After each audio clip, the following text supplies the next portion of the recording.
ഇനി ഞാൻ പറയുന്നത് വീക്കിലി ഡ്രൈവിംഗ് അവേഴ്സാണ്. നിങ്ങൾക്ക് ഒരാഴ്ച അല്ലെങ്കിൽ കണ്ടിന്യൂസ് ആയിട്ട് 6 ദിവസം വർക്ക് ചെയ്യാൻ പറ്റും. അപ്പോൾ ഈ 6 ദിവസത്തിൽ മാക്സിമം നിങ്ങൾക്ക് ഡ്രൈവിംഗ് ചെയ്യാൻ പറ്റുന്ന അവേഴ്സാണ് 56 മണിക്കൂർ. ഈ 56 മണിക്കൂർ എന്ന് പറയുന്നത് 2 ദിവസം നിങ്ങൾക്ക് 10 മണിക്കൂർ വരെ മാക്സിമം ഡ്രൈവ് ചെയ്യാം.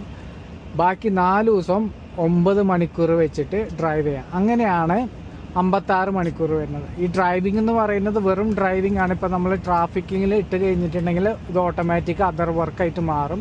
വണ്ടി മൂവ് ആകുമ്പോൾ മാത്രമാണ് അത് ഡ്രൈവിംഗ് ആയി മാറുന്നത്. അങ്ങനെ മൊത്തം 56 മണിക്കൂർ വർക്ക് ചെയ്യാം. പക്ഷെ നിങ്ങൾക്ക് ഇത് എല്ലാ ആഴ്ചയും അങ്ങനെ തന്നെ ചെയ്യാൻ പറ്റില്ല. കാരണം ഇത് ആദ്യത്തെ ആഴ്ചയാണ്. രണ്ടാമത്തെ ആഴ്ചയിൽ ബാക്കി നിങ്ങൾക്ക് 34 മണിക്കൂറേ ഡ്രൈവ് ചെയ്യാൻ പറ്റുള്ളൂ. അതായത് വീക്ക് 1ഉം വീക്ക് 2ഉം കൂടെ കൂട്ടുമ്പോൾ 90 മണിക്കൂറിൽ കൂടുതൽ ഡ്രൈവിംഗ് വരാൻ പാടില്ല.